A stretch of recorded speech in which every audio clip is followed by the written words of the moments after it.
AF24 Hindi. दरार। Lionel ने जल्दी से अपना हाथ वापस खींच लिया, लेकिन तब तक बहुत देर हो चुकी थी। क्रिस्टल के आर पार एक विशाल दरार बन गई, जिसके साथ एक धुंध भी फैल गई, जिसे देख पाना मुश्किल था। जैसे ही लियोनेल ने अपना हाथ पीछे खींचा, चकाचौंध कर देने वाली रोशनियां पल भर के लिए रुक गईं, फिर तेजी से गायब हो गईं। जल्द ही उसका आकार एक बार फिर साफ दिखाई देने लगा, जिससे कई जोड़ी आंखें उसके शरीर पर पड़ गईं। खासकर लियोनस तो अवाक रह गया। सब कुछ इतनी तेजी से हुआ कि बाकियों को कुछ समझ नहीं आया, लेकिन उसे हल्की सी भनक लग गई थी। हकीकत ये थी कि सिर्फ एक ही लगाव होना नामुमकिन था। ज्यादातर लोगों में कई अलग अलग लगाव होते थे। फर्क सिर्फ इतना था कि उन लगावों की तुलना कैसे की जाती थी। दरअसल सच्चाई ये थी कि ज्यादातर आबादी में लगाव इतने कम होने की एक बड़ी वजह ये थी कि ये अलग अलग लगाव एक दूसरे से टकराते थे, जिससे किसी एक में उत्कृष्टता हासिल करना और भी मुश्किल हो जाता था। चाइल्ड्स को अलग करने वाली बात थी शोर को छानने की उनकी क्षमता। विडंबना यह है कि द्वितीयक या तृतीयक तत्वों के प्रति उनकी आत्मीयता उनके समकक्षों की तुलना में बहुत कम थी, लेकिन बदले में उन्हें केवल एक पहलू में ही बहुत आत्मीयता प्राप्त हुई। हालांकि लियोनस को पूरा यकीन था कि उसने जो देखा था वह सही था। उस क्षण भर में लियोनेल के चेहरे पर एक चमकदार गहरे सुनहरे रंग का प्रभामंडल बन गया। ये सब ठीक होना चाहिए था। आखिरकार प्रभामंडल का निर्माण एक बालक की निशानी था, एक पवित्र पुत्र और एक बालक दोनों होने के लिए। लियोनेल उनके पूरे राज्य में अकेला होगा। यहाँ तक कि लियोनस के अपने पिता को भी जब उन्होंने शुरुआत की थी, तब प्रकाश तत्व का बालक नहीं माना जाता था। वर्षों के ध्यान और अभ्यास के बाद ही वे इस स्तर तक पहुंच पाए थे। लेकिन मुद्दा यह था कि गहरा सोना प्रकाश तत्व का प्रतीकात्मक चिन्ह नहीं था। ये पृथ्वी तत्व का चिन्ह था। लाइंस की भौहें अनायास ही कांप उठीं। लियोनेल का पृथ्वी तत्व के प्रति लगाव वास्तव में इतना अश्लील था कि उसने उसके प्रकाश तत्व को सीधे दबा दिया। इतना ही नहीं, बल्कि यह लगाव एक बच्चे के मानक से भी कहीं ज्यादा था कि अगर लियोनेल ने इतनी जल्दी प्रतिक्रिया न की होती तो क्रिस्टल चकनाचूर हो जाता। पृथ्वी तत्व का रंग गंदा पीला भूरा होना चाहिए था, लेकिन वह निश्चित रूप से एक चमकीला कांस्य या गहरा सुनहरा रंग था। इसका मतलब है कि लियोनेल न केवल एक पृथ्वी तत्व का बच्चा है, बल्कि एक भिन्न आत्मीयता वाला भी है। 4RABET। लाइंस ने लंबी सांस छोड़ी। क्षमा मांगना। लियोनेल की आवाज ने आखिरकार सन्नाटा तोड़ा, लेकिन उसके मुंह से निकले शब्द ने लियोनस को अवाक कर दिया। आखिरकार युवराज जोर से हंसे और अपना सिर हिलाया। इसमें चिंता की कोई बात नहीं है, इस क्रिस्टल को आसानी से बदला जा सकता है। हमारे पास इससे भरी खदानें हैं और यहाँ तक कि उच्च श्रेणी की खदानें भी हैं जिनका उपयोग विशेष रूप से मैगी द्वारा किया जाता है। ये सुनकर लियोनेल ने राहत की सांस ली। हालांकि एक पल बाद वह अपने ही विचारों में डूब गया। उसकी भी इंद्रियां इतनी तेज थीं कि उसने देखा कि उसका प्रभामंडल असल में सोने का नहीं, बल्कि गहरे सुनहरे रंग का था। लायंस ने उसे जो समझाया उससे ऐसा लग रहा था कि पृथ्वी तत्व के प्रति उसका लगाव प्रकाश तत्व के प्रति उसके लगाव से भी ज्यादा था। साथ ही वह ये भी बता सकता था कि उसका प्रकाश तत्व भी चाइल्ड से कमजोर नहीं था। समस्या ये थी कि यह क्रिस्टल एक समय में केवल एक ही आत्मीयता प्रदर्शित कर पाता था और ज्यादा शक्तिशाली आत्मीयता की ओर झुकता था। अच्छा ऐसा है। लियोनेल यहाँ सिर्फ प्रकाश तत्वीय जादू कलाओं के अध्ययन में अपना दिल और आत्मा लगाने की उम्मीद से आया था। लेकिन अगर हालात ऐसे ही थे तो वह अपने पृथ्वी तत्व को भी नजरअंदाज नहीं कर सकता था। तारांकन। लियोनेल जादूगर अकादमी से हर संभव लाभ उठा रहा था, लेकिन यह नहीं भूलना चाहिए था कि उसके साथ इस क्षेत्र में 11 अन्य लोग भी आए थे। और कई मायनों में उनके तरीके उसके अपने तरीकों से कहीं बेहतर थे। हो सकता है कि अंतिम परिणाम में ऐसा न हुआ हो, लेकिन आधारभूत सफलता में यह निश्चित रूप से सच था। अपनी पहचान के साथ आने के बजाय बाकी लोगों ने इस बात का फायदा उठाया कि यह एक ऐसी जमीन थी जहां तकनीक नहीं थी, और उन्होंने उन लोगों की पहचान अपना ली जो पहले से ही कैमलॉट को अपना घर मानते थे। नतीजतन बदकिस्मत लियोनेल के उलट उन्हें देशद्रोही कहलाने की चिंता नहीं करनी पड़ी। बेशक ऐसा नहीं था कि लियोनेल ने इस बारे में नहीं सोचा था। बात सिर्फ इतनी थी कि वह अपने लिए ऐसी पहचान बनाने के लिए जरूरी क्रूर कृत्य करने को तैयार नहीं था। जैसा कि कहा गया है, यह एकमात्र तरीका भी नहीं था। उस समय सुप्रीम मोनेट एक बड़े से पलंग पर मौन ध्यान में बैठी थीं। उन्होंने रेशमी लेस वाला गाउन पहना हुआ था जो उनके शरीर के उभारों को उभार रहा था। चेहरे पर हल्की सी झुर्रियां होने के बावजूद उनमें एक दमघोंटू मनमोहक सुंदरता थी जो पुरुषों के दिलों में उबाल ला सकती थी। उसकी छाती की गहरी खाई से मुलायम मांस के ढेर दिखाई दे रहे थे और उन्हें ढकने वाली फीते की जाली से उसके गोल गुलाबी निप्पलों की झलक मिल रही थी। बस इतना ही कहा जा सकता है कि वह नज़ारा बेहद आकर्षक था। अगर वह ध्यान में न बैठी होती तो उसका निचला हिस्सा देखने लायक होता। उसी समय उसके कमरे का दरवाजा खुला, लेकिन जो अंदर आया वह बिल्कुल भी उम्मीद से अलग था। गहरे काले रंग की पोशाक पहने एक जानी पहचानी महिला कमरे में धीरे धीरे दाखिल हुई। उसका चेहरा बेहद पीला था, फिर भी उसमें एक स्वस्थ चमक थी। ऐसा लग रहा था मानो उसे बर्फ से तराशा गया हो और उसके शरीर में खून की एक बूंद भी न हो। वह महिला मोनेट के पास गई, जिसने धीरे से अपनी आंखें खोली। मोनेट अपनी ठुड्डी ही उठा पाई थी कि काले कपड़े पहने उस महिला ने अपनी पतली उंगली से उसे ऊपर खींच लिया, जो जल्द ही उसके जबड़े तक पहुंच गई। मोनेट के शरीर का आकर्षक दृश्य देखकर महिला की सांसें थोड़ी सी रुक गईं और अंततः उसके चेहरे पर हल्की सी लालिमा छा गई। मुझे आमतौर पर जवान औरतें पसंद आती हैं, काले कपड़े पहने उस औरत ने रेशम जैसी चिकनी आवाज में धीरे से कहा। लेकिन लगता है मैं परिपक्वता के आकर्षण से चूक गई हूं। तुम मुझे पसंद हो, आज रात तुम मेरी सेवा करोगी। महिला के उभारों के अनुरूप काली पोशाक धीरे धीरे नीचे गिरती गई, जिससे उसका सुडौल शरीर सामने आ गया। दरअसल उसके शरीर में एक छिपी हुई शक्ति छिपी थी, जिसमें एक पुरुष की हल्की सी उभरी हुई मांसपेशियां थीं, जबकि एक महिला के कोमल उभार थे। जब उसने अपना लंबा पतला पैर उठाकर मोनेट के बिस्तर पर रखा तो उसके स्तन गर्व से तन गए। एक सुगंधित झाड़ी उसके सबसे पवित्र अंग को सुशोभित कर रही थी, जिसके नीचे छिपे उसके दो गुलाबी होंठ बमुश्किल दिखाई दे रहे थे। वह महिला एक पल के लिए ऐसे ही खड़ी रही, उसका एक पैर कमरे के मुलायम कालीन पर टिका हुआ था और दूसरा बिस्तर की रेशमी चादरों पर। उसने अपने सामने बैठे मोनेट को बिना किसी शर्म या संकोच के अपने आकर्षक शरीर को निहारने दिया और उसके जबड़े को सहलाती रही। मोनेट की नजरें उस महिला से मिलते ही शांत हो गईं, जिसमें महिला के अहंकार का आभास था।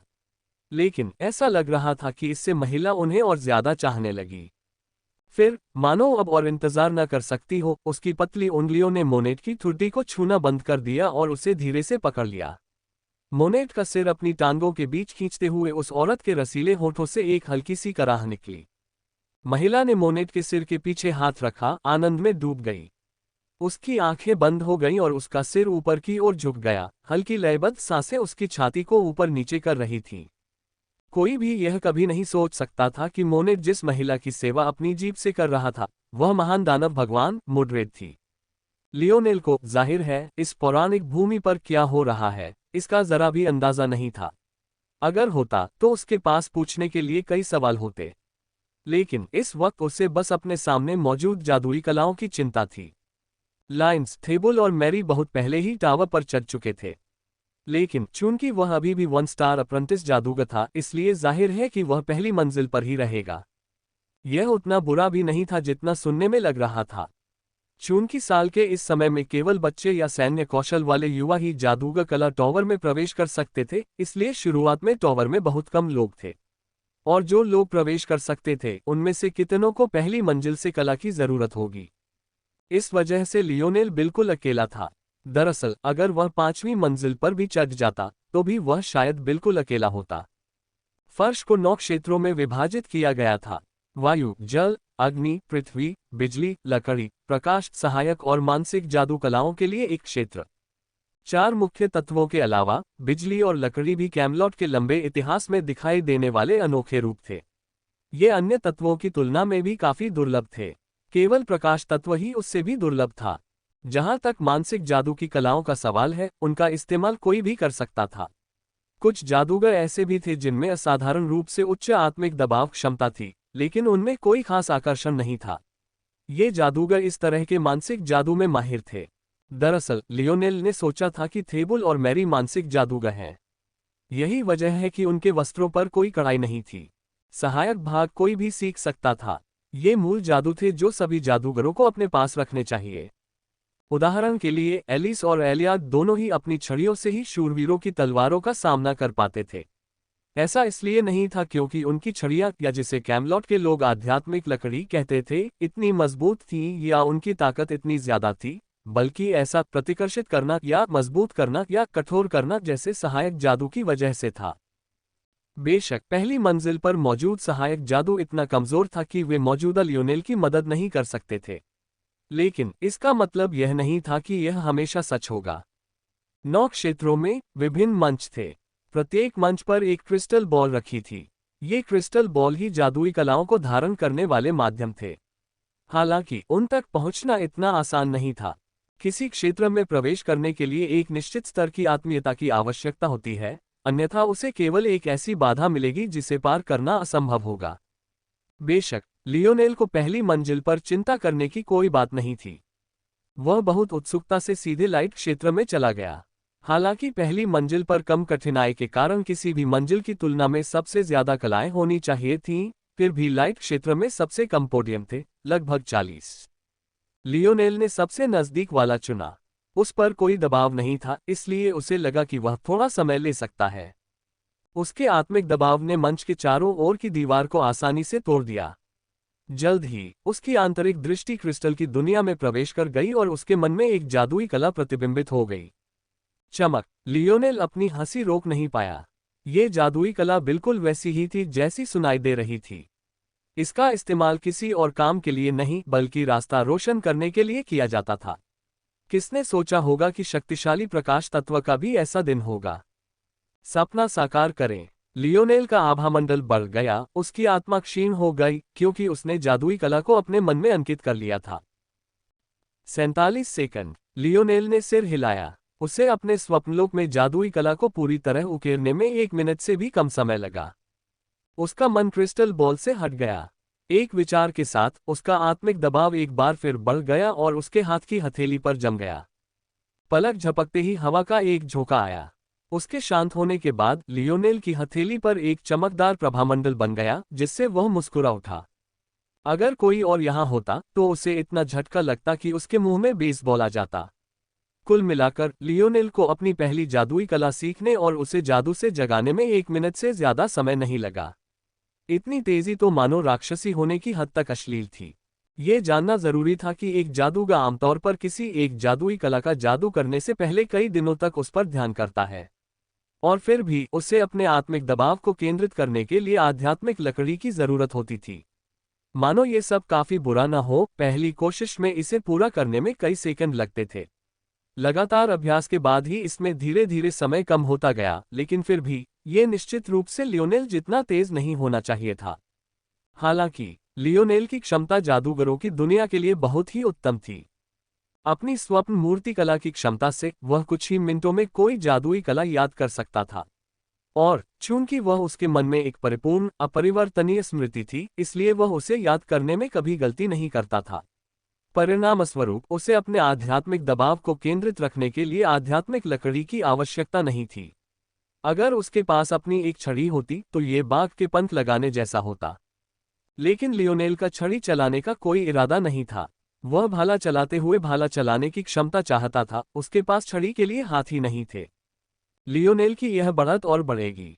उच्च श्रेणी की जादू कलाओं में कभी कभी जादूगरों को उनमें पूरी तरह से महारत हासिल करने के लिए सालों, यहाँ तक कि दशकों तक ध्यान लगाना पड़ता है। लियोनेल के लिए ये बस कुछ ही दिनों की बात हो सकती है। ये 1 स्टार अप्रेंटिस आर्ट्स मेरे लिए ज्यादा उपयोगी नहीं होंगे। ये बहुत कमजोर हैं। हो सकता है कि केवल उच्च स्तरीय आधिकारिक आर्ट्स ही मेरी युद्ध क्षमता को बढ़ा सकें।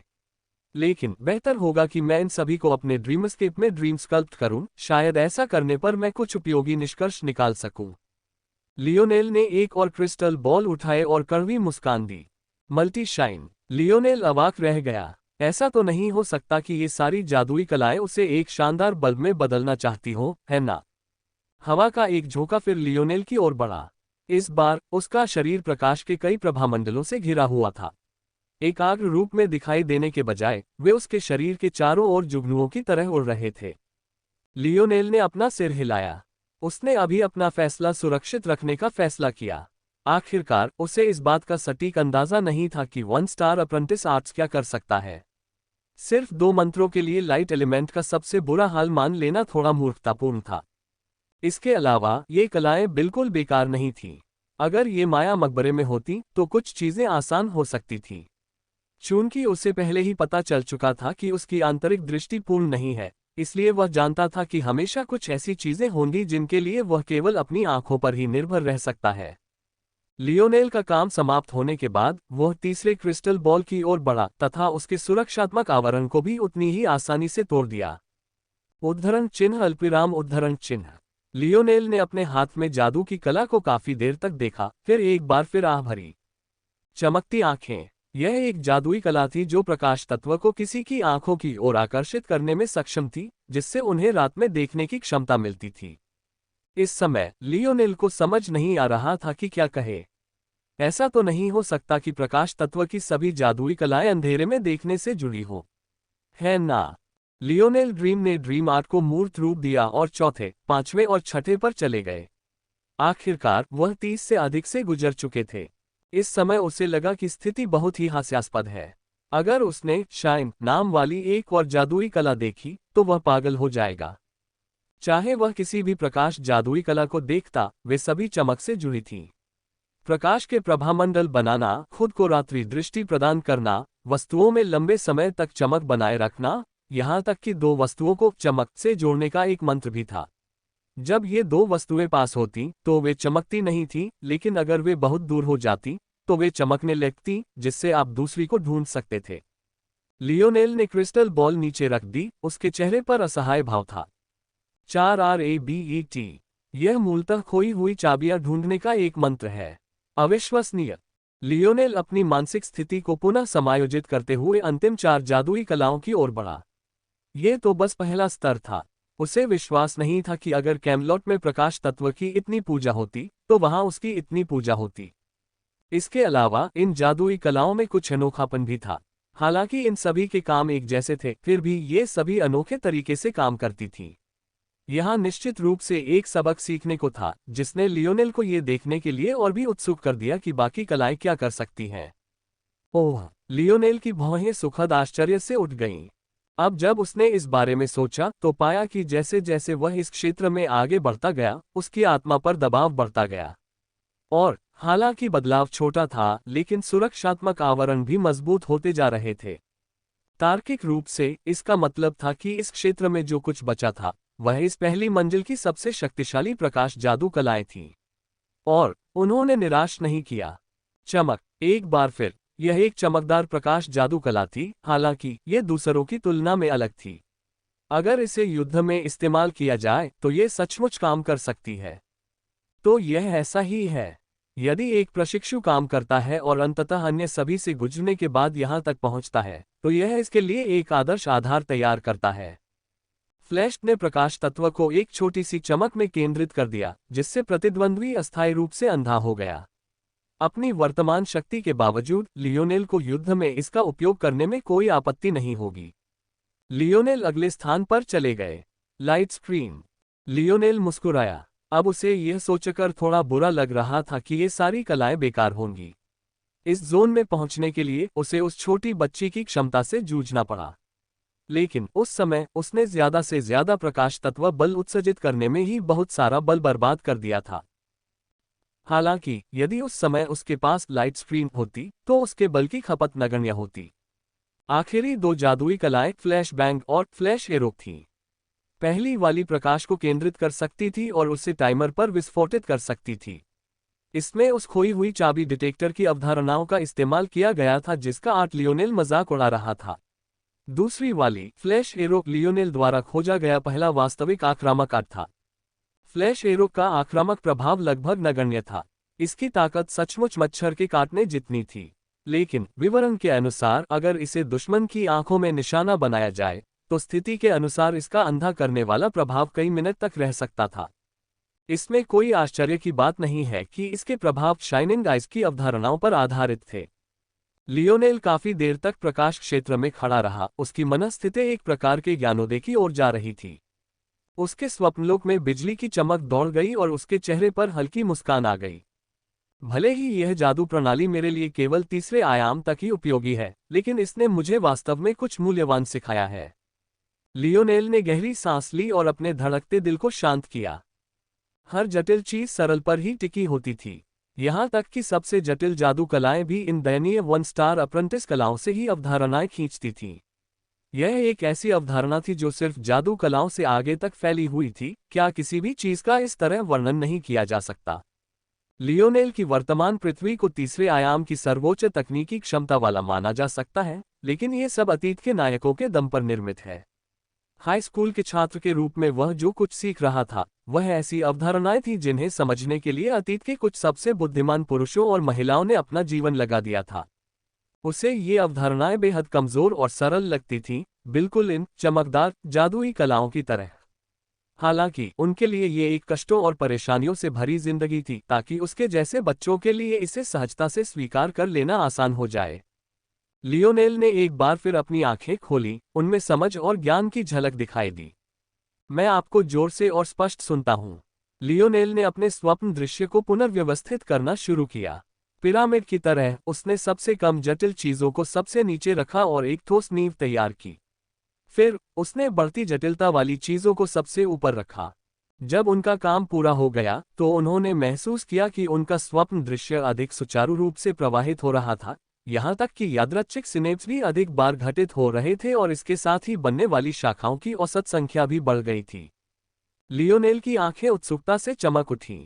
इस मीनार में उसके चढ़ने की कोई सीमा नहीं थी, जैसे पुस्तकालयों में ज्ञान की कोई सीमा नहीं थी। शायद यह उस आध्यात्मिक दबाव के कारण था जिसका उसे विरोध करना था। लेकिन यह दबाव लियोनेल को कैसे रोक सकता था? वह इस मीनार की चोटी पर चढ़ जाएगा, और भले ही इसमें कई हफ्ते लगे, वह इसमें मौजूद सभी जादुई कलाओं को अपने स्वप्नलोक में सहेज लेगा। Bang bang! लियोनेल के रहस्यमयी कदमों ने उसे प्रशिक्षण कक्ष में फड़फड़ाते हुए दौड़ाया। लकड़ी के कवच पहने 3 कठपुतलियां उसे चारों तरफ से घेरे हुए थीं और उस पर बमबारी करने के लिए तरह तरह के मंत्र पढ़ रही थीं। लियोनेल की आंखें बंद रहीं, उसकी आंतरिक दृष्टि इस छोटे से क्षेत्र पर केंद्रित रही। लामोरक ने उसके साथ कैसे खिलवाड़ किया था, ये विचार उसके दिमाग में बार बार घूम रहे थे। यादें इतनी सजीव थीं कि उसे लगभग वही दर्द एक बार फिर अपने शरीर में दौड़ता हुआ महसूस हो रहा था। लियोनेल अचानक तीनों कठपुतलियों से घिर गया। एक पल के लिए तो ऐसा लगा कि उसे चारों तरफ से घेर लिया जाएगा। पृथ्वी, अग्नि और जल के बाण अलग अलग दिशाओं से उस पर हमला कर रहे थे, जिसका उद्देश्य उसका प्राण लेना था। इस कमरे की सभी कठपुतलियां पूरी तरह से आध्यात्मिक लकड़ी से बनी थीं। नतीजतन उनकी जादू करने की क्षमता उनके मानव समकक्षों से भी ज्यादा थी। यही बात उनके कठोर कार्यों और जबरदस्त शक्ति की भरपाई करती थी। हालांकि इंसानों के लिए ज्यादा आध्यात्मिक लकड़ी जरूरी नहीं कि बेहतर हो। आखिरकार अगर किसी की छड़ी बहुत बड़ी हो तो ये 2 कागजों को स्टेपल करने के लिए हथौड़े का इस्तेमाल करने जैसा होगा। और यह भी जरूरी नहीं कि एक अच्छी उपमा हो, क्योंकि इस मामले में जादूगरों के पास हथौड़े को उठाने की भी ताकत नहीं होगी। हालांकि ये कठपुतलियां अलग थीं। उनका आध्यात्मिक दबाव क्रिस्टलों द्वारा प्रदान किया जाता था। ऐसे में इस मामले में उनकी सीमाएं बहुत कम थीं। जब ऐसा लग रहा था कि लियोनेल पर वार हो जाएगा, उसने अपना सिर आगे की ओर झुकाया और धरती के तीर से बाल बाल बच गया। उसके कूल्हे मुड़ गए और वह आग के तीर से बच गया। दोनों तीर उसके शरीर से टकराकर विरोधी कठपुतलियों से टकराए और उन्हें उड़ा दिया। पानी के अंतिम तीर ने स्थिति का लाभ उठाया, हवा में तेजी से उड़ता हुआ एक झटके में लियोनेल की भौहों के बीच प्रकट हो गया। लियोनेल की आंखें अचानक खुल गईं, एक जबरदस्त आध्यात्मिक दबाव उमड़ पड़ा, जिससे ऐसा लगा कि तीर क्षण भर के लिए हवा में जम गया। विघटन! लियोनेल के चारों ओर तेज हवा का झोंका आया। उसी क्षण तीर के रास्ते में एक जादुई कला उसके सामने प्रकट हुई। पानी का तीर पुनः अपनी गति पकड़ता हुआ बिना रुके सामने स्थित आर्च से टकरा गया। हालांकि जिस टक्कर की उम्मीद थी वह कभी नहीं हुई। पानी का तीर बिना किसी परेशानी के निकल गया, लेकिन उसी पल कुछ आश्चर्यजनक हुआ। तीर अपनी संरचना खोने लगा। अपनी नोक से शुरू होकर जो लियोनेल की कला में प्रवेश करने वाला पहला बिंदु था वह रह गया और पानी की सामान्य बूंदों जैसा ही रह गया। दरअसल लियोनेल ने उस पल अपने चेहरे पर एक ताज़ा फुहार महसूस की, जिससे उसके चेहरे पर मुस्कान आ गई। लियोनेल ने अपने और जल जादूगर कठपुतली के बीच की शेष दूरी को पार कर लिया तथा उसकी छाती पर एक मुक्का मारा। पेंग! लियोनेल की मुक्केबाजी का रूप अब भी लगातार निखरता जा रहा था। उसकी सारी शक्ति उसके धुरी वाले पैर से, कूल्हों से होती हुई उसकी मुट्ठियों में समा गई और कठपुतली के लकड़ी के कवच को चकनाचूर कर दिया। कमरे की रोशनी धीमी हो गई, जिससे ये संकेत मिला कि सभी कठपुतलियां नीचे उतार ली गई हैं। अभी भी पर्याप्त नहीं है, लियोनेल ने बुदबुदाया। वह दो कठपुतलियों को बिना उंगली उठाए एक कोने में धकेलने में सफल रहा, लेकिन तीसरी के साथ ऐसा करने में वह अभी भी असफल रहा। मुझे नाइट अकादमी जाकर उनकी लाइब्रेरी की किताबें पढ़नी पड़ सकती हैं ताकि समझ सकूं कि यह जनरल स्टार असल में क्या है। अकेले आंख मूंद कर घूमने में बहुत समय लग जाएगा। मुझे लगता है कि जिस आदिम महिला से मैंने ये हुनर सीखा था उसने भी इस विषय पर बहुत कम ही बात की थी। लियोनेल को लगा कि अब समय आ गया है कि वह एक नया भाला चुने। वह जानता था कि उसने आदिम स्त्री की तकनीक में पूरी तरह महारत हासिल कर ली है। पिछले कुछ हफ्तों से वह जादू की कलाओं में थोड़ा विचलित हो गया था। उदाहरण के लिए डिकंस्ट्रक्ट, यह 3 स्टार ऑफिशियल आर्ट लेवल का एक सहायक प्रकार का मंत्र था। लेकिन लियोनेल को लगा कि यह रेटिंग गलत है क्योंकि यह तकनीकी रूप से किसी भी मैजिक आर्ट पर काम कर सकता था। बेशक दूसरे लोग भी यह जानते थे। समस्या ये थी कि इस कला में कई गतिशील भाग और बदलते रूप थे। अपनी ओर आ रहे मंत्र का विश्लेषण करना और उसके रूप में उचित परिवर्तन करना जरूरी था। इसलिए ज्यादातर जादूगरों के लिए ये केवल अपने से कम कुशल जादूगरों के खिलाफ ही उपयोगी था, जिससे ये किसी आम पार्लर ट्रिक जितना ही कारगर साबित होता था। ये बहुत बुरा है कि इस अखाड़े में मेगा स्तर की कठपुतलियां नहीं हैं। मुझे आश्चर्य है कि क्या डिकंस्ट्रक्ट उच्च स्तर के मंत्रों पर काम करेगा। लियोनेल अपने विचारों में खोया हुआ था और प्रशिक्षण कक्ष से बाहर चला गया, उसका शरीर पसीने से तर था। लियोनेल ने आश्चर्य से ऊपर देखा, उसे ये देखकर सुखद आश्चर्य हुआ कि लियोनस उसका इंतजार कर रहा है। उसने मुस्कुराते हुए अभिवादन किया। लियोनस, मैंने सुना है कि आप पहले ही 1 स्टार ऑफिशियल मैच बन चुके हैं। क्या आपको नहीं लगता कि यह गति थोड़ी ज्यादा है? लियोनेल हंसा। सच तो यह है कि वह शायद 3 स्टार मैगस के स्तर तक पहुंच ही गया था, कम से कम अपनी जादुई कलाओं और उन्हें इस्तेमाल करने की क्षमता के मामले में। जहां तक उसके स्पिरिट प्रेशर के क्रिस्टलीकरण का सवाल है, वह अपने पहलू में पिछड़ रहा था, जिससे उसकी कलाएं अपेक्षा से कम शक्तिशाली हो गई थीं। हालांकि 1 स्टार ऑफिशियल मैच रैंक से आगे बढ़ने के लिए सिर्फ ज्ञान और योग्यता से ज्यादा कुछ खास योग्यताएं हासिल करना भी जरूरी था। इसके अलावा भले ही वह तुरंत 3 स्टार मैच रैंक तक पहुंच सकता था, लियोनेल को ऐसा करना अनुचित लगा। गंजेपन के शिकार पुरुष ये हेयर ग्रोथ ट्रिक क्यों पसंद कर रहे हैं? Alpha hair oil.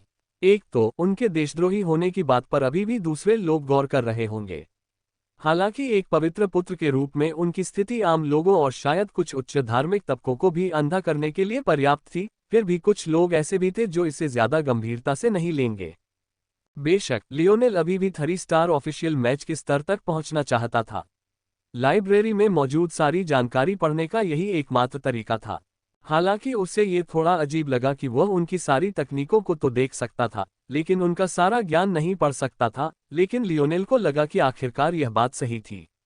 अक्सर उचित ज्ञान के बिना जादू की कलाएं सीखना असंभव होता है, और अगर आपके पास ज्ञान भी हो तो भी उनकी रक्षा करने वाली दीवार को तोड़ना बिल्कुल अलग बात थी। लियोनेल संभवतः उनके इतिहास में एकमात्र ऐसा व्यक्ति था जो इन बाधाओं को पूरी तरह से अनदेखा कर सकता था। लियोनेल और लाइन्स ने कुछ देर तक विविध विषयों पर बातचीत की। उसके बाद लियोनेल ने अंततः प्रश्न पूछा, क्या तुम मुझसे कुछ पूछने आए हो?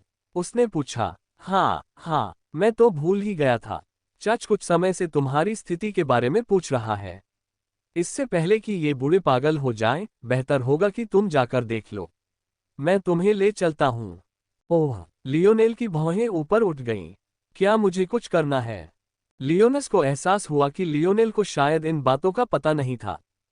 हमारे राज्य की 4 प्रमुख शक्तियां शाही परिवार, 2 अकादमियों और चर्च के इर्द गिर्द केंद्रित हैं। पवित्र पुत्रों को चर्च के भीतर उनके रक्षक के रूप में एक विशेष दर्जा प्राप्त है। चर्च के पास योद्धा हैं जिन्हें वे पैलाडिन कहते हैं, लेकिन सच्चाई यह है कि इस राज्य के एकमात्र सच्चे पैलाडिन मेरे पिता हैं। लाइन्स की आंखों में एक अदम्य गर्व की झलक दिखाई दे रही थी। लियोनेल समझ गया कि लाइन्स घमंडी नहीं था। उसने जो चेहरा दिखाया था उससे पता चलता था कि वह अपने पिता से कितना प्यार करता था और उनकी कितनी कद्र करता था। लियोनेल हल्के से मुस्कुराया। उसका बूढ़ा आदमी शायद उसे ऐसे भाव में देखना चाहेगा, फिर वह उसे हंसी से लुटपोट कर देगा। छी, तुम्हारे सपनों में, बूढ़े आदमी। लियोनस ने सिर हिलाया, यह महसूस करते हुए कि उसकी हरकतें थोड़ी अनुचित थीं। लेकिन लियोनेल को इससे कोई फर्क नहीं पड़ा, इसलिए वह मुस्कुराते हुए आगे बढ़ता रहा। सच कहूं तो ये सही समय है, लाइन्स ने आखिरकार एक पल बाद कहा। तुम्हें कुछ पुण्य अर्जित करने होंगे, चाहे वह चर्च के लिए हो या तुम्हारे अगले स्वर्गारोहण के लिए, और मेरे पास एक मिशन है जिसके लिए मैं मदद की तलाश में हूं। क्या तुम रुचि रखते हो? लियोनेल की आंखें चमक उठी, जरूर। इसके साथ ही लियोनस लियोनेल को चर्च की ओर ले गया। कैमलॉट के मध्य में किले से कुछ दूरी पर स्थित था। वे शहर के दो विपरीत किनारों पर ऐसे खड़े थे मानो दुनिया को थामे हुए दो स्तंभ हो। चाहे जो भी हो, लियोनेल को एक दमनकारी आभा का एहसास हो रहा था जो उस पर भारी पड़ रही थी, मानो बिना सिर झुकाए दोनों में से कोई भी संतुष्ट नहीं होगा।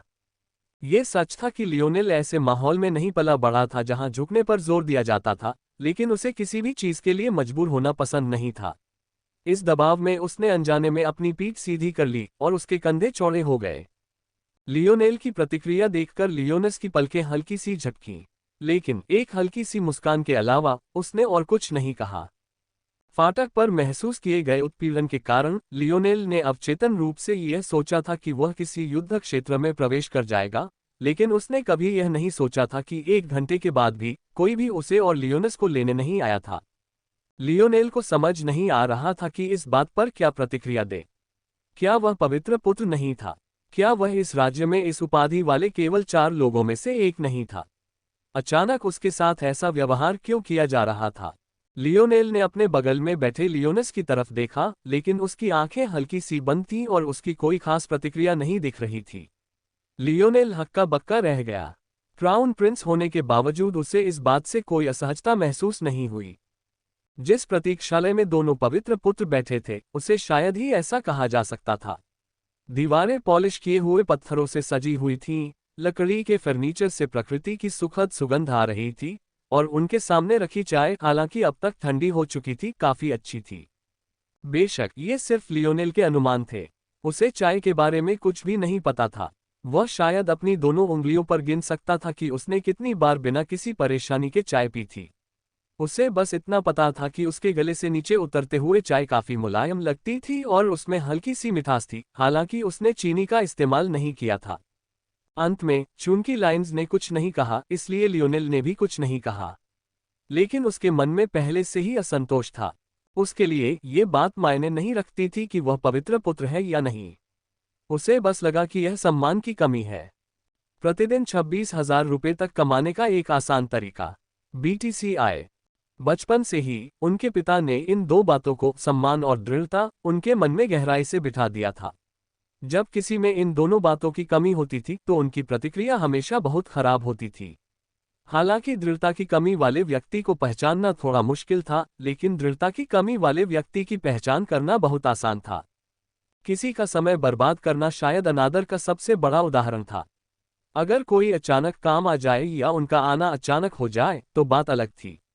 लेकिन न सिर्फ उन्होंने किसी को अचानक हुए किसी बदलाव की सूचना देने के लिए नहीं भेजा था, बल्कि लियोनेल को सबसे पहले यहां मिलने के लिए बुलाने वाले भी वही थे। लियोनेल ने एक गहरी सांस ली और अपने सपनों की दुनिया में खो गया। अगर लियोनस यहां उसका इंतजार न कर रहा होता और वह इस जोन में चच से दुश्मनी मोल नहीं ले सकता था, तो वह पहले 20 मिनट के बाद ही वहां से चला गया होता। चूंकि वहां करने को कुछ नहीं था, इसलिए उसने अभ्यास जारी रखा। दूसरा घंटा आया और चला गया। फिर तीसरा। चौथे घंटे के कुछ मिनट बाद ही आखिरकार उस दरवाजे पर हलचल हुई जिससे वे इस प्रतीक्षालय में आने के लिए अंदर आए थे। सोने की नक्काशी वाले चांदी के कवच पहने एक शूरवीर ने दरवाजा खोला।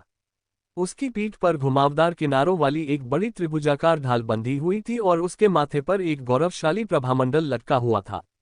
वह उन विशेष शूरवीरों में से एक था जिन्हें चच ने पैलाडिन की उपाधि दी थी। पैलाडिन के माथे से लटकता हुआ हार जैसा प्रभामंडल लियोनेल को उस मानसिक खजाने की याद दिलाता था जिसका इस्तेमाल आयना ने किले से भागने के दौरान किया था। इससे एक प्रबल प्रकाश तत्वीय शक्ति निकल रही थी जो संभवतः उनकी अधिकांश शक्ति का स्रोत थी। उन्हें ऐसा कुछ कहां से मिला? लियोनेल ने सोचा। अपने उन्नत ज्ञान आधार के साथ लियोनेल ने अब ऐसी कई बातें समझ ली जिन्हें उसकी आत्मिक शक्ति अतीत में नहीं समझ सकी थी। एक तो वह बता सकता था कि इस शूरवीर में एक खास लगाव है, या यूं कहें कि उसका अभाव। मतलब अगर वह जादूगर होता तो उसके वस्त्र बिना कढ़ाई के होते। दूसरे, ऐसा इसलिए था क्योंकि उसके पास कोई आत्मीयता नहीं थी और उसके पास अच्छा आत्मिक दबाव था जिससे वह उस प्रकाश तत्व खजाने का उपयोग कर सका। लियोनेल ने अनुमान लगाया कि अधिकांश पैलाडिनों में संभवतः कोई समानता नहीं थी, इसलिए वे प्रकाश मुखौटे के इस बच्चे का उपयोग करना जारी रख सकते थे। पोप मार्ग्रेव अब आपसे मिलेंगे। योद्धा का घमंड साफ दिखाई दे रहा था। लियोनेल ने एक पल के लिए अपनी आंखें बंद रखी क्योंकि वह कुछ पकड़ने ही वाला था। कुछ सेकंड बाद ही उसने योद्धा की बातें समझी और अपनी आंखें खोली। फिर भी ऐसा लग रहा था कि वे कुछ सेकंड ही इस योद्धा के लिए अपना आपा खोने के लिए पर्याप्त थे। लियोनेल ने पलाडिन की प्रतिक्रिया देखकर हल्के से भौहें चढ़ाईं। उन्हें 3 घंटे से ज्यादा इंतजार करना पड़ा था, फिर भी कुछ सेकंड ही इस पलाडिन को हथियार उठाने के लिए काफी थे। अंत में लियोनेल ने ऐसा दिखावा किया कि उसे असंतोष का एहसास ही नहीं हुआ। लायंस मुस्कुराया, कृपया रास्ता दिखाए श्रीमान पलाडिन। लायंस के शब्दों से मानो तनाव कम हो गया। ये योद्धा चाहे कितने भी घमंडी क्यों न हो, जब एक शक्तिशाली युवराज उनके प्रति इतना सम्मान दिखा रहा था तो उन्हें कुछ तो महसूस हो ही रहा था। सरदार ने एक बार बड़बड़ाया और गलियारे से नीचे की ओर मुड़ गया तथा दोनों युवकों को पत्थर की घुमावदार सीढ़ियों पर ले गया। शुरू से आखिर तक लियोनस ने लियोनेल से कुछ नहीं कहा, मानो वह चाहता था कि लियोनेल पहले खुद ये सब अनुभव करे, या शायद वह बिना किसी मार्गदर्शन के लियोनेल की प्रतिक्रियाओं के बारे में जानने को उत्सुक था। लगता है जब उसे सम्मान की कमी महसूस होती है तो उसके लिए उस जड़ जमाए हुए अहंकार को छिपाना और भी मुश्किल हो जाता है। लियोनस मन ही मन मुस्कुराया। ये वाकई अजीब है। अगर वह सचमुच अनाथ होता तो उसे दुनिया की क्रूरता बहुत पहले ही देख लेनी चाहिए थी। अगर वह देख लेता तो उसका असली स्वभाव पहले ही सामने आ जाता। लेकिन जिस तरह से वह व्यवहार करता है उससे ऐसा लगता है मानो वह पूरी जिंदगी एक कोकून में रहा हो, मानो उसे कभी किसी चीज के लिए लड़ना ही न पड़ा हो। इस स्वभाव से यह ज्यादा संभावना है कि उसकी पहचान वह नहीं है जो वह कहता है, लेकिन यह भी उतना ही असंभव है कि उसे मोड्रेड ने भेजा हो। दानव सेना जैसी जगह में उसे इतनी सुरक्षा तो मिल ही नहीं सकती। आखिर ये लियोनेल कौन है? योद्धा ने अंतिम कदम आगे बढ़ाया, अपने हाथों को 2 बड़े लकड़ी के दरवाजों पर दबाया और धक्का दिया। प्रकाश की एक तेज धारा ने लियोनेल की आंखों पर प्रहार किया, जिससे उसकी आंखें सिकुड़ गईं। जब तक उसकी आंखें साफ हुई, वह सिर्फ अपना सिर हिला पाया। कमरा बहुत ज्यादा उजाला था। लामोरक से लड़ाई के बाद जिस कमरे में वह जागा था, उसके विपरीत उसे बिना चुभते दर्द के आंखें खोलना भी मुश्किल लग रहा था। सोने और चांदी की कढ़ाई पूरे कमरे में फैली हुई थी, जो सीढ़ियों के एक चौड़े समूह का रूप ले रही थी, जो एक ऊंचे सिंहासन पर समाप्त होती थी, जिसकी पीठ छत तक पहुंचती थी। सिंहासन पर एक सुंदर अधेड़ उम्र का आदमी बैठा था। दरअसल लियोनेल को लगा कि सिर्फ सुंदर होना ही उसके साथ न्याय नहीं करता। धरती की फिल्मी हस्तियां भी, जिन पर फिदा रहती थीं, इस आदमी के सामने गोबर के ढेर जैसी लिखती। अगर लियोनेल अपने रूप रंग पर ज्यादा जोर देता तो मुमकिन था कि वह भी खुद को थोड़ा कमतर समझने लगे। उस आदमी के सिर पर चमकीले सफेद बाल थे, और हालांकि उसकी आंखें आधी बंद थीं, लियोनेल देख सकता था कि उसकी आंखों की पुतलियां गहरे चांदी जैसे रंग की थीं। बस एक चीज जो उसके सुंदर रूप में थोड़ी बाधा डाल रही थी, वह थी उसके सिर पर पहना हुआ बड़ा सा हेडड्रेस। इस आदमी को देखकर लियोनेल को कुछ समझ में आया कि चच उसे पवित्र पुत्र के रूप में इतनी गंभीरता से क्यों नहीं लेता। इस आदमी से आने वाला आत्मिक दबाव किसी 3 सितारा जादूगर के स्तर का था। अब सब कुछ समझ में आ गया। ये व्यक्ति कैमलॉट का चौथा पवित्र पुत्र, प्रकाश तत्व का त्रितारा जादूगर पोप मार्ग्रेव था। हालांकि इसके बाद जो हुआ उसने लियोनेल को सचमुच अवाक कर दिया। योद्धा ने आदरपूर्वक उस उजले कमरे को पार किया, पोप के सिंहासन तक पहुंचने वाली पहली कुछ सीढ़ियां चढ़ीं, फिर आदरपूर्वक घुटनों के बल बैठकर उनके पैरों को चूमा। तभी लियोनेल को एहसास हुआ कि पोप ने जूते तो पहने ही नहीं थे, उनके पैर सिंहासन के नीचे रत्नों की तरह चमक रहे थे, मानो पूजा की प्रतीक्षा कर रहे हों। उद्धरण चिन्ह अल्पविराम प्रश्नवाचक चिन्ह उद्धरण चिन्ह। लियोनेल का जन्म चाहे किसी भी युग में हुआ हो, दूसरों के पैर चूमने जैसी बात उनकी अपनी सीमा रेखा को पार कर गई। सरदार एक तरफ हट गया और कमरे की दीवारों पर खड़े पहरेदारों के बीच अपनी जगह बना ली। वह सावधान की मुद्रा में खड़ा हो गया और पलक झपकते ही मूर्ति बन गया, मानो जो कुछ हुआ था उसका उससे कोई लेना देना ही न हो। परम पूज्य को नमस्कार। अचानक हुई गर्जना ने लियोनेल को सदमे से बाहर निकाल दिया। दीवारों पर पंक्तिबद्ध योद्धा एक स्वर में बोल रहे थे, उनकी आवाजें गड़गड़ाहट की तरह गूंज रही थीं। अब तक लियोनेल को अपने विचार याद आ गए थे। उसे एहसास हुआ कि पोप के पैर चूमना वास्तव में ऐतिहासिक रूप से काफी सटीक था। ऐसा लग रहा था कि भले ही यह एक पौराणिक क्षेत्र था, फिर भी यह वास्तविक जीवन से जुड़ी चीजों को छू रहा था। बहरहाल आखिरकार लियोनेल अभी भी एक किशोर था। उसने इतने लंबे समय से अपने असंतोष को दबा रखा था। अगर उसे भी इस आदमी के पैर चूमने पड़े तो शायद वह अपना आपा खो बैठेगा। लियोनेल एक ऐसा इंसान था जो आसानी से गुस्सा नहीं होता था। अब भी उसे गुस्सा नहीं आता था, लेकिन वह आसानी से हार मानने वाला भी नहीं था। लियोनस ने कुछ देर तक लियोनेल को उत्सुकता से देखा, मानो उत्सुक ही हो। लियोनेल को आगे बढ़ता देख वह मुस्कुराया और उसके पीछे चला गया। अभिवादन। लियोनेल ने पोप का अभिवादन करते हुए अपने मन में सोच सकने लायक सबसे मध्ययुगीन सलामी दी। लेकिन वह न तो सीढ़ियां चढ़े न ही घुटनों के बल बैठे। उनके मन में इस पोप का पहले अभिवादन करने के लिए अपने अहंकार को त्यागना ही उनके लिए काफी था। ये राजकुमार परम पावन का अभिवादन करता है। लियोनस की मुस्कान चौड़ी हो गई, उसकी हरकतें लियोनेल की तरह ही थीं। युवराज होने के नाते उन्हें घुटने टेकने या पैर चूमने की कोई जरूरत नहीं थी। फिर भी उन्हें इस पोप को उचित सम्मान देना ही था, चाहे वह एक जादूगर के रूप में हो या चर्च के नेता के रूप में। उस पल कमरे में चारों ओर हत्या की एक लहर दौड़ गई। ऐसा लग रहा था मानो लियोनेल को वहीं कुचल देना चाहता हो जहां वह खड़ा था। लियोनेल ने अपना सिर उठाया, लेकिन उसने देखा कि पोप की आंखें अभी भी आधी बंद थीं। हत्या का इरादा उसकी तरफ से नहीं, बल्कि कमरे की दीवारों से सटे खड़े योद्धाओं की तरफ से आ रहा था। ऐसा लग रहा था कि वे लियोनेल की हरकतों से पूरी तरह भड़क गए थे। हाँ, लियोनेल ने हत्या के इरादे पर कोई खास प्रतिक्रिया नहीं दिखाई। उसकी नज़र अब पोप पर भी नहीं थी। लियोनेल ने पहले इस पर ध्यान नहीं दिया था क्योंकि कमरा और पोप मार्ग्रेव बहुत ज्यादा उजाला कर रहे थे, लेकिन सिंहासन के पीछे दो छोटी लड़कियां बिल्कुल स्थिर खड़ी थीं। उनके नन्हे पैर ठंडे संगमरमर के फर्श पर टिके थे और उनके शरीर सफेद गाउन से सजे थे। दोनों के हाथों में सफेद पंखुड़ियों वाली फूलों की टोकरी थी। यहां से भी लियोनेल को उन दो टोकरियों से आती खुशबू आ रही थी। ऐसा लग रहा था कि यही वजह थी कि इस कमरे में इतनी अच्छी हवा थी। हालांकि लियोनेल के इस तरह अचानक पकड़े जाने की वजह यही नहीं थी। असल वजह यह थी कि उसने उनमें से एक लड़की को पहचान लिया था। दरअसल वह छोटी बच्ची भी अपनी बड़ी बड़ी नम आंखों में हैरानी के भाव से लियोनेल की तरफ देख रही थी। ये छोटी बच्ची वही बच्ची थी जिसकी वजह से लियोनेल जोन से लगभग पूरी तरह चूक गया था। उसके जाने पहचाने नीले बाल और बड़ी बड़ी नीली आंखें देखकर लियोनेल मुस्कुराए बिना नहीं रह सका। ये प्यारी सी बच्ची हमेशा उसे मुस्कुराने पर मजबूर कर देती थी। हालांकि वह उसके लिए एक बाधा बनी हुई थी, फिर भी वह इतनी प्यारी बच्ची पर गुस्सा नहीं कर पाया। शायद यही औरत का फायदा था। अदुर्ना परिवार की छोटी लड़की लियोनेल की निगाहें देखकर शर्मा गई और उसकी आंखें इधर उधर घूमने लगीं, मानो वह कहीं छिपने की जगह ढूंढ रही हो। लियोनेल खुद को हंसने से नहीं रोक पाया, जिससे कमरे में मौजूद योद्धा चौंक गए। ऐसी स्थिति में हंसना, क्या उसे अब अपनी जिंदगी की चाहत नहीं रही? पोप भी अपनी आंखें थोड़ी और खोलने से खुद को नहीं रोक पाए। अपनी शुरुआती प्रतिक्रिया के बाद लियोनेल को एहसास हुआ कि यह स्थिति शायद बहुत अच्छी नहीं है। अगर इस छोटी बच्ची ने उसकी पोल खोल दी तो मुसीबत खड़ी हो सकती है। हालांकि वह खुद को उजागर किए बिना सीधे ऐसा नहीं कर सकती थी, लेकिन उसके पास इशारों इशारों में अपनी बात कहने के और भी तरीके थे। वह इतना भोला नहीं था। हालांकि उसे इस छोटी बच्ची की मासूमियत की वजह से उससे लगाव हो गया था, लेकिन ऐसा नहीं था कि उसे इस बात का अंदाजा नहीं था कि वह कितना खतरा पैदा कर सकती है।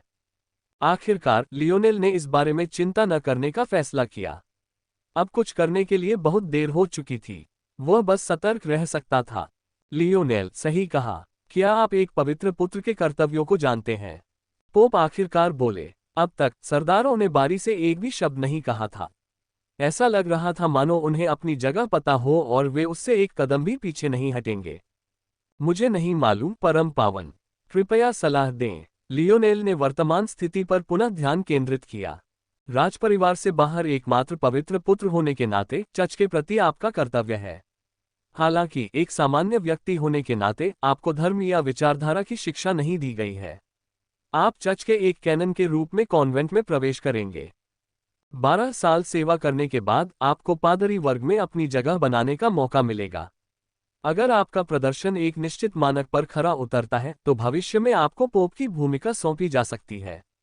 लियोनेल के होंठ फड़क उठे। कैनन, कॉन्वेंट, क्या ये पोप उसे नन बनने के लिए नहीं कह रहा था? और 12 साल की सजा। इसका मतलब था 12 साल तक उपवास और धार्मिक अनुष्ठान। और इन सब के बाद भी उसे अपनी पवित्रता बनाए रखनी होगी और कड़े नियमों का पालन करना होगा। अगर जोन में उसे बस एक भूमिका ही मिल जाती तो कोई बात नहीं। आखिरकार लियोनेल को कुछ समय के लिए अभिनय करने में कोई आपत्ति नहीं थी। यह जोन तो बस एक क्षणिक अस्तित्व था, ऐसा नहीं कि उसे जीवन भर कुंवारा ही रहना पड़ेगा। हालांकि ये साफ था कि पोप उसे 12 साल के लिए जेल में बंद करना चाहता था। लियोनेल इतना समय कैसे बर्बाद कर सकता था? उसके पास पहले से ही समय की कमी थी। अगर उसे इस तरह जेल में बंद कर दिया जाता तो वह कुछ भी खास हासिल नहीं कर पाता। तो बिना किसी हिचकिचाहट के लियोनेल ने अपना सिर हिला दिया। मुझे खेद है परम पावन, पादरी बनने की मेरी कोई महत्वाकांक्षा नहीं है। वातावरण एक बार फिर ठंडा हो गया। पोप मार्ग्रेव ने अपनी आंखें पूरी तरह खोल दी और ऊपर से लियोनेल की ओर देखने लगे। लियोनेल पर हत्या का इरादा हर गुजरते सन्नाटे के साथ बढ़ता ही जा रहा था। हालांकि एक बार फिर ये पोप की तरफ से नहीं बल्कि उनके सरदारों की तरफ से आ रहा था। लियोनेल समझ गया कि अगर उनके शिष्टाचार के नियम न होते तो वे जरूर हथियार तानकर आगे आ जाते। लियोनेल के मन में कई विचार घूम रहे थे। उसके लिए मार्ग्रेव का अनुरोध स्वीकार करना असंभव था, लेकिन साथ ही वह चर्च के साथ मतभेद भी नहीं मोल ले सकता था। लियोनस ने कैमलॉट को शक्ति के 4 स्तंभों वाला बताया है, लेकिन मुझे लगता है कि चीजें इतनी सरल नहीं हैं।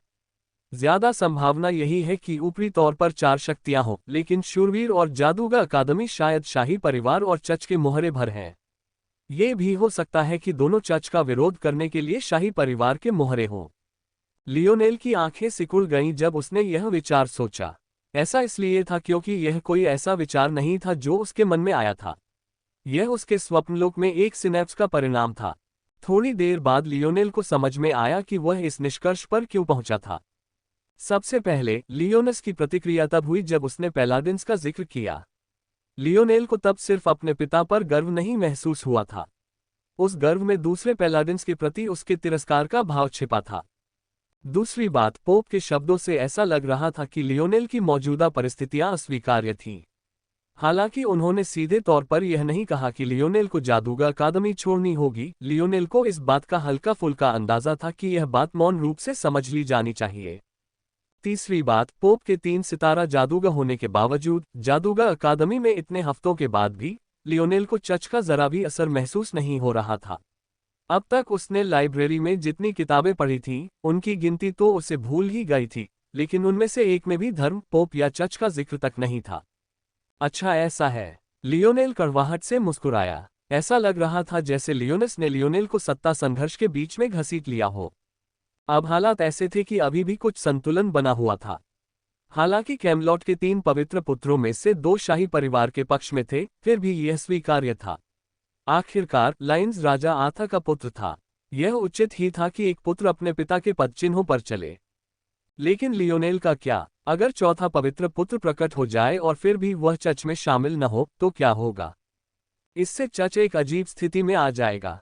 राजधानी में 4 पवित्र पुत्र होंगे, फिर भी उनमें से 3 का उनसे कोई लेना देना नहीं होगा। पवित्र पुत्रों के महत्व और श्रेष्ठता के बारे में इतनी शिक्षा देने के बाद क्या चर्च लोगों पर अपना प्रभाव कम नहीं कर देगा अगर इतने सारे पवित्र पुत्र उनके साथ शामिल होने से इनकार कर दे? लियोनेल को अचानक एहसास हुआ कि शायद लामोरक के पास उसे जीवित रखने के अलावा कोई विकल्प नहीं था, सिर्फ इसलिए नहीं कि वह एक पवित्र पुत्र था, बल्कि इसलिए कि वह राजनीतिक महत्व का प्रतिनिधित्व करता था। यद्यपि लियोनेल को इस निष्कर्ष पर पहुंचने में काफी समय लगा, लेकिन अपने स्वप्न दृश्य और क्षमता के कारण उसे वास्तव में सब कुछ समझने में एक क्षण से अधिक समय नहीं लगा। उस मामले में परम पावन, स्थिति शायद वैसी नहीं होगी जैसी आप उम्मीद कर रहे हैं, लियोनेल ने धीरे से कहा। इन शब्दों को सुनकर पोप मार्ग्रेव के हाव भाव में आखिरकार पहली बार बदलाव आया। दरअसल लाइन्स की भी भौहें तन गईं, साफ तौर पर उत्सुकता से। सच्चाई यह है कि मैं पवित्र पुत्र नहीं हूं। पोप मार्ग्रेव की भौहें ऊपर उठ गईं। दरअसल उनके होठों पर एक हल्की सी मुस्कान तैर गई। अगर लियोनेल औरत होती या उसे मर्द पसंद होते तो यह मुस्कान कितनी भी हल्की क्यों ना होती, उनके दिल की धड़कनें बढ़ा देती।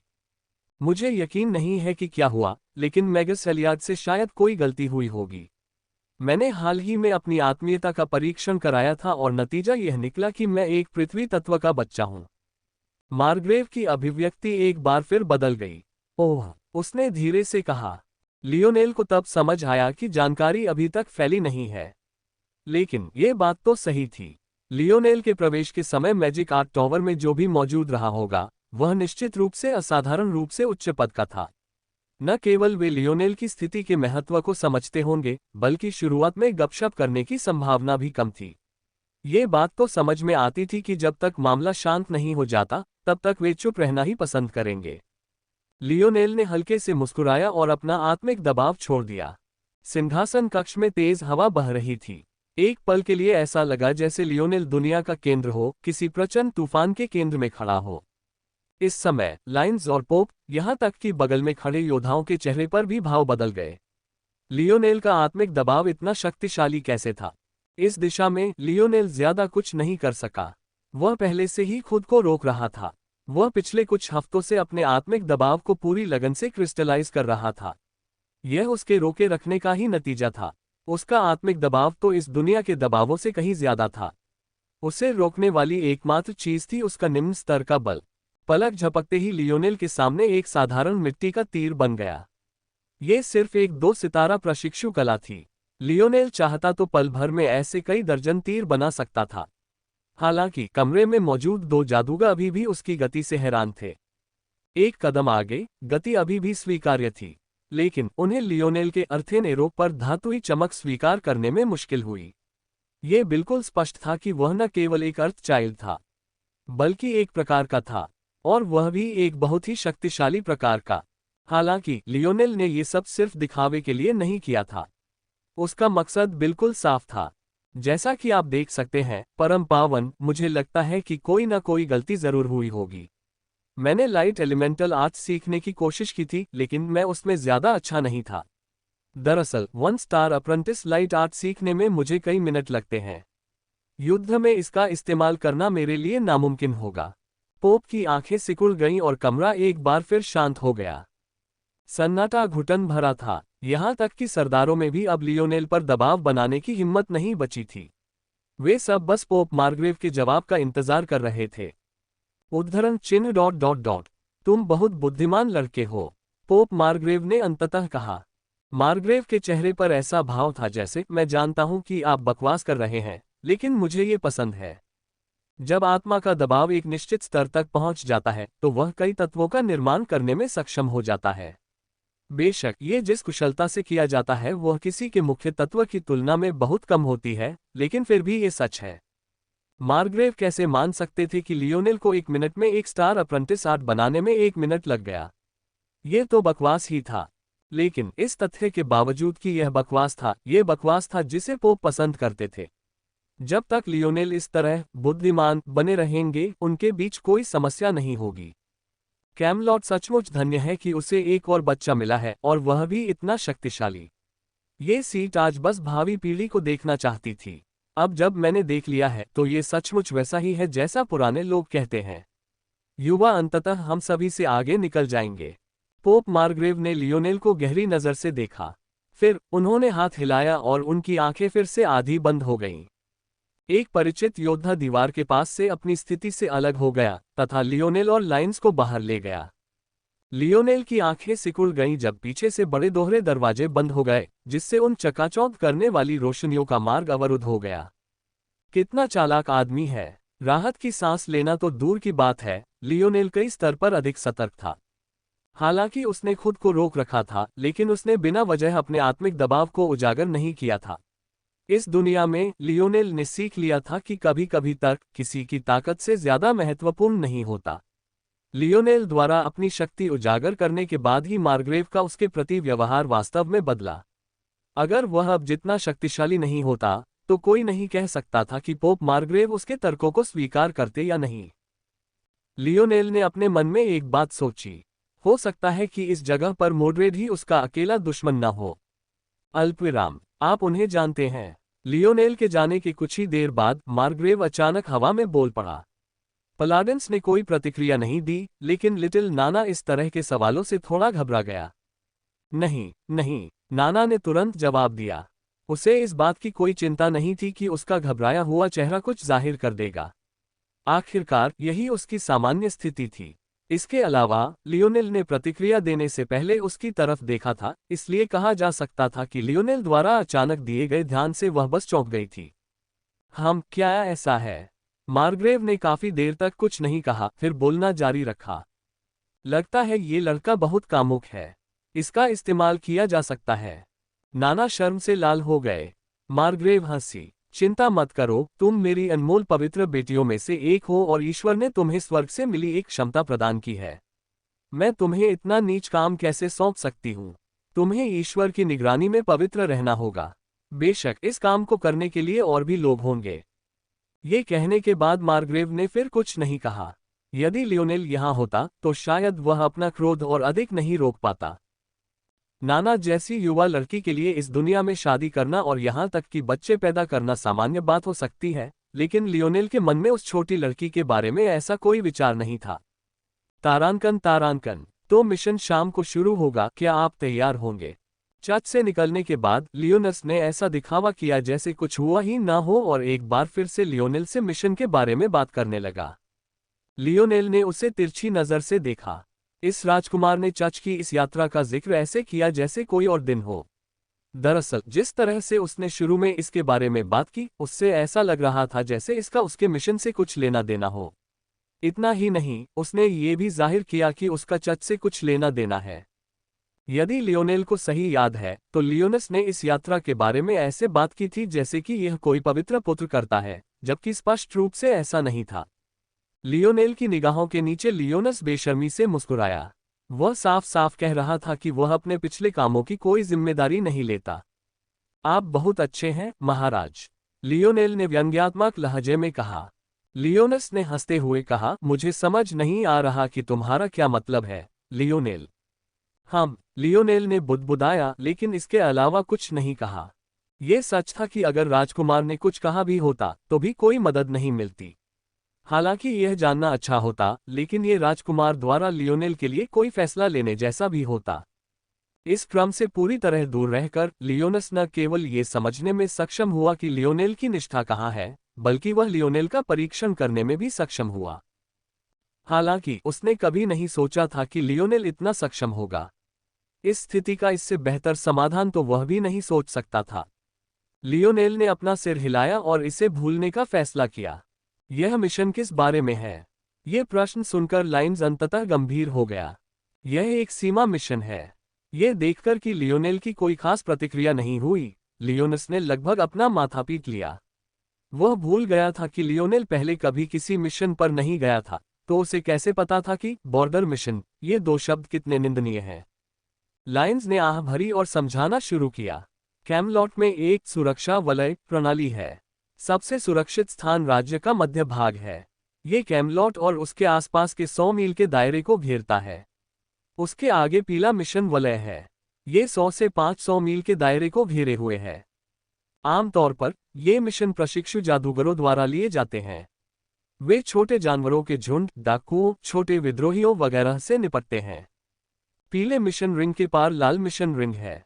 ये राज्य के केंद्र से 500 से 600 मील की दूरी पर है। इन मिशनों को केवल आधिकारिक जादूगर ही छू सकते हैं। यहाँ होने वाले विद्रोह बहुत भयंकर होते हैं और डाकू अपने कबीले और छोटी छोटी जागीरें बना लेते हैं, जिससे वे और भी ज्यादा खतरनाक हो जाते हैं। लाल मिशन रिंग के पार काला मिशन रिंग है। ये राज्य के केंद्र से 600 से 800 मील दूर है। केवल कुलीन आधिकारिक जादूगर और कमजोर जादूगर ही इस क्षेत्र में मिशन ले सकते हैं। ब्लैक मिशन रिंग वह जगह है जहां राक्षसों और काले जादू के शुरुआती उदाहरण पाए जा सकते हैं। कैमलॉट के कुछ सबसे खूंखार अपराधी इसी क्षेत्र में छिपे हुए हैं। यहां मरने वालों की संख्या 20% से भी ज्यादा है। लियोनेल ने भौहें चढ़ाईं, यह इतना गंभीर था। ब्लैक मिशन रिंग के पार बॉर्डर मिशन रिंग है। इसे दूसरे नाम से भी जाना जाता है, डेमन मिशन रिंग। ये किंगडम के केंद्र से 800 से 1000 मील की दूरी पर है।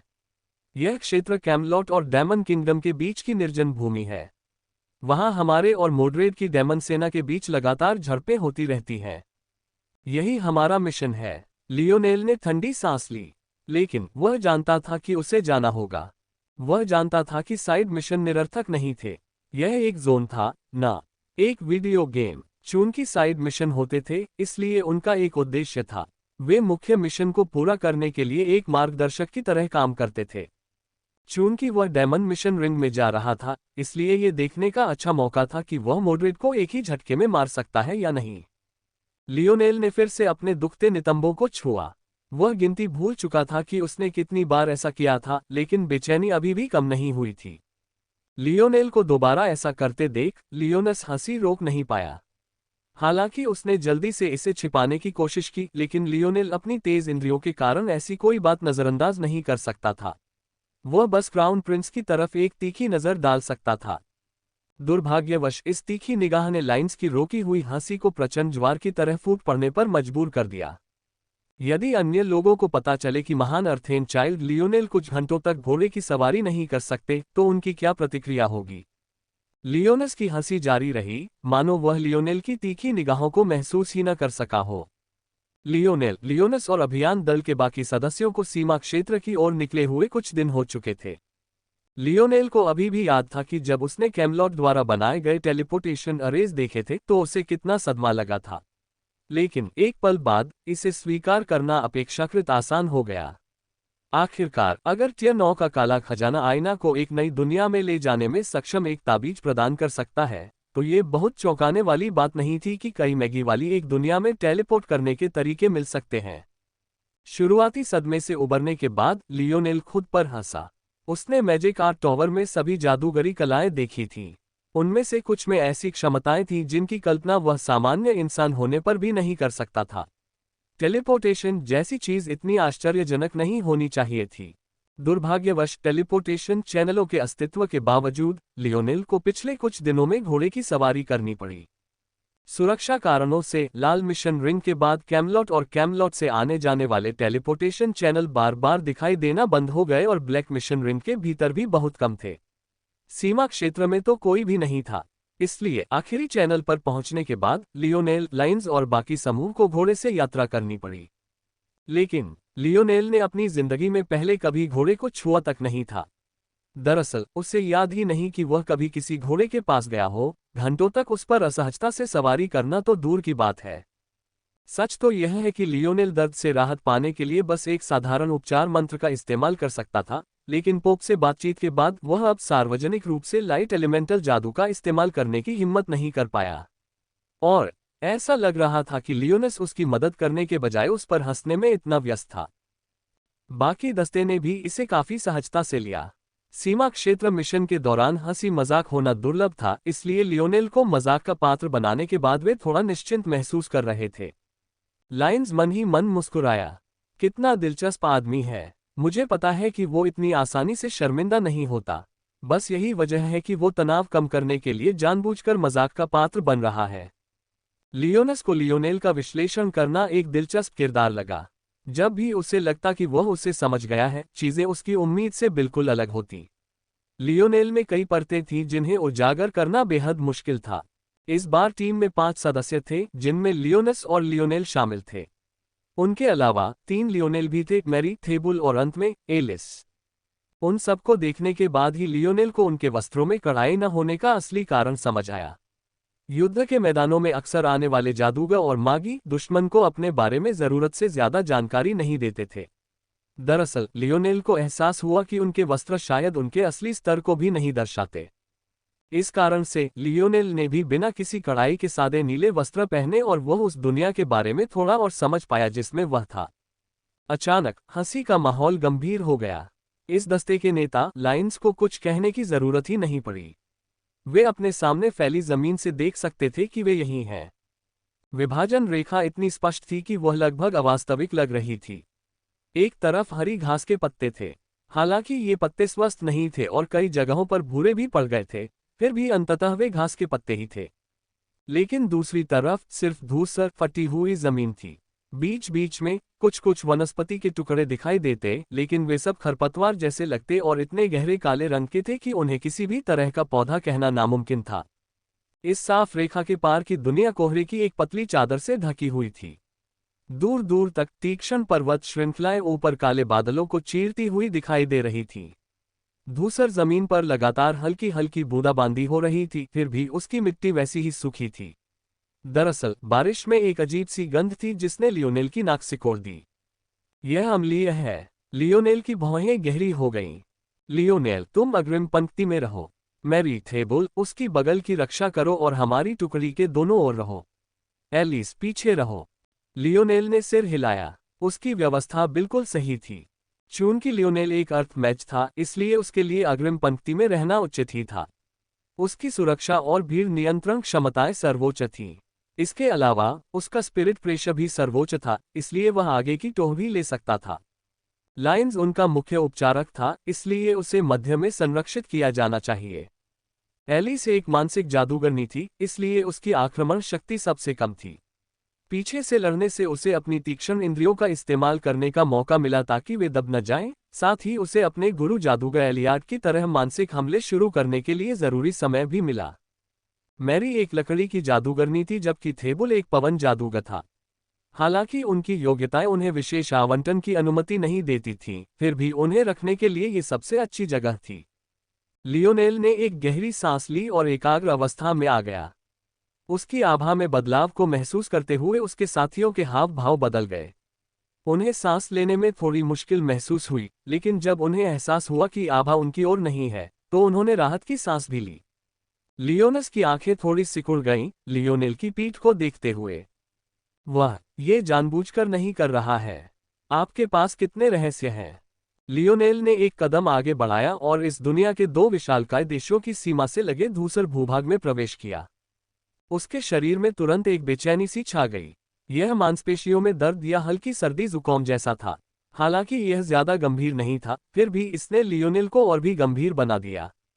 बारिश की हल्की बूंदाबांदी उसके शरीर और वस्त्र पर इस तरह गूंज रही थी मानो उसकी मानसिकता को खत्म करने की कोशिश कर रही हो। बिना कोई विकल्प छोड़े वह आगे बढ़ता रहा। वह ये नहीं जानता था कि उसके खंडित घन में एक सूक्ष्म परिवर्तन हुआ था। लियोनेल के स्थानिक कंगन के भीतर बैठा, ये निष्क्रिय रूप से ऊर्जा अवशोषित करता रहा। लियोनेल के इस निर्जन क्षेत्र में कदम रखने के बाद भी ये कभी नहीं रुका। हालांकि यह ऊर्जा अलग थी। इसमें कालेपन की एक झलक थी, जो प्रयोगशाला की सेटिंग में बर्फ के गोले की ओर और छोटे मिनट के आराम करने के स्थान तक फैल गई। काला गेंडा। पावर 7 स्टार काला।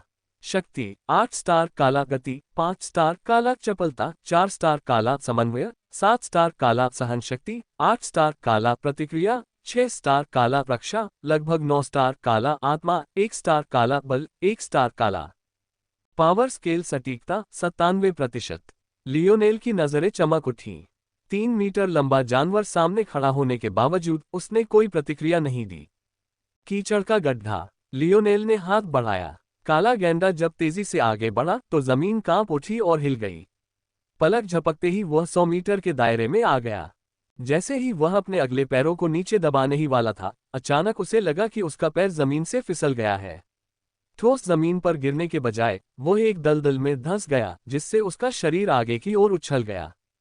हॉर्डन। जैसे ही गेंडे का शरीर कीचड़ के गड्ढे से पूरी तरह बाहर निकलने वाला था, गड्ढा सख्त हो गया। इस अचानक बदलाव के कारण गेंडा, जो लुढ़कने ही वाला था, अचानक रुक गया।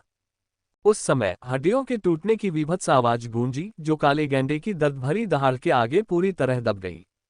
काला गेंडा भारी होकर पीठ के बल गिरा, उसके आगे के पैर 2 टुकड़ों में टूट गए। दरअसल उसके पैरों का एक हिस्सा अभी भी सख्त कीचड़ के गड्ढे में फंसा हुआ था। हालांकि लियोनेल ने शायद ही कोई प्रतिक्रिया व्यक्त की। एक बार फिर हवा का एक परिचित भंवर उसके शरीर के चारों ओर उठ चुका था। गेंडे के ऊपर हवा में एक मजबूत पृथ्वी तत्व घूम रहा था, जो जल्दी ही एक कांस्य कोणीय ब्लेड में परिवर्तित हो गया, जो एक सुंदर प्रकाश उत्सर्जित कर रहा था। भारी गिलोटिन। शू। ब्लेड गेंडे के खुले मुंह में धंस गया। वह दर्द से दहाड़ने में इतना व्यस्त था कि उसे खतरे का अंदाजा भी नहीं था। कुछ ही देर बाद उसके मुंह को उसकी खोपड़ी के पीछे तक छेद दिया गया, जिससे वह जमीन में धंस गया। इस समय तक लियोनेल के साथी उसकी पीठ को ऐसे देख रहे थे मानो वह कोई राक्षस हो। यह पहला दानव नहीं था जिसे लियोनेल ने मारा था। दरअसल यह 10वां भी नहीं था। फिर भी जब भी वे उसे ऐसा करते देखते तो उन्हें पहली बार की तरह ही सदमा लगता। वह जानवर कम से कम 1 स्टार मैगस जितना शक्तिशाली तो था ही। क्या लियोनेल सिर्फ एक आधिकारिक जादूगर नहीं था? उन्हें उसे खत्म करने के लिए मिलकर काम करना चाहिए था। तो फिर क्या हो रहा था?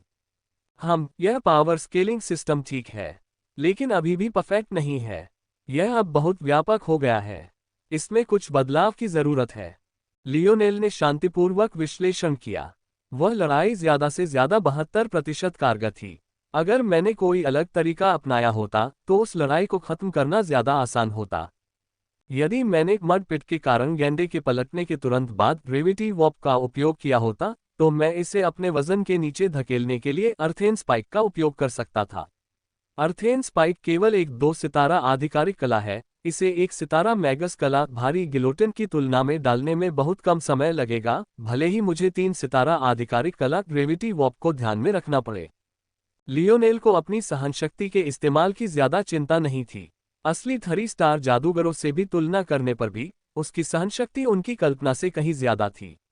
आखिरकार तकनीकी रूप से उसके पास 5वें आयाम के जादूगर के भंडार थे। बस एक ही अफसोस की बात थी कि उसे जादू की कलाएं सीखने के लिए अपनी आत्मा का ज्यादा इस्तेमाल करना पड़ा, क्योंकि उसने अपनी आत्मा के दबाव को इस दुनिया के असली कुलीनों जितना गहराई से विकसित नहीं किया था। लेकिन फिर भी उनका प्रारंभिक बिंदु अभी भी इतना अधिक ऊंचा था कि इससे कोई फर्क नहीं पड़ा। लियोनेल अपने स्वप्न दृश्य को धीरे धीरे निखारने में लगा था। वह उस मुकाम तक पहुंचना चाहता था जहां दुश्मन पर नजर पड़ते ही उसे हराने का सबसे अच्छा तरीका समझ सके। दुर्भाग्य से ये स्पष्ट था कि वह अभी भी इस नतीजे से बहुत दूर था। 72% दक्षता प्रभावशाली लग सकती है, लेकिन लियोनेल जानता था कि यह बेहद कम है। एक तो वह जितनी ज्यादा दक्षता हासिल करना चाहेगा, यह उतना ही मुश्किल होगा। लेकिन यह सबसे बड़ी बात भी नहीं थी। सच तो यह था कि गेंडा लियोनेल से कहीं ज्यादा कमजोर था। न सिर्फ वह कमजोर था, बल्कि लियोनेल से कहीं कम बुद्धिमान भी था। लियोनेल की छोटी मोटी तरकीबें उस पर तो काम कर सकती थीं, लेकिन किसी सच्चे दानव या किसी और जादूगर पर ये सिर्फ दिखावटी तरकीबें ही साबित होंगी। लियोनेल का मानना था कि अगर काला गेंडा कोई और 1 स्टार मैगस होता तो लियोनेल ज्यादा से ज्यादा 30-40% की ही दक्षता हासिल कर पाता, और अगर वह भाग्यशाली रहा और अपने दुश्मन की क्षमता का मुकाबला कर पाया तो 50% तक। दुश्मन जितना उसकी ताकत के करीब होगा, उसकी ताकत और भी कम होगी। अचानक ये सोचते ही लियोनेल के दिमाग में एक और प्रकाश बल्ब जल उठा, क्योंकि बिजली की एक शाखा उसके सपनों की दुनिया में कौंध गई। प्रतिकार। मेरे सामने आने वाले हर दुश्मन का पूरी तरह से मुकाबला करना संभव नहीं हो सकता। एक पृथ्वी जादूगर एक पवन जादूगर के लिए अभिशाप होगा, लेकिन जरूरी नहीं कि वह दूसरों के खिलाफ अच्छा प्रदर्शन करे। लियोनेल को लगा कि इस विचार में दम है। हालांकि उसके पास इस पर अमल करने का कोई सटीक तरीका नहीं था। हालांकि वह अपनी प्रतिभा की बदौलत तकनीकी रूप से सभी एलिमेंटल मंत्रों का प्रयोग कर सकता था, लेकिन वह जानता था कि यह कोई कारगर उपाय नहीं है।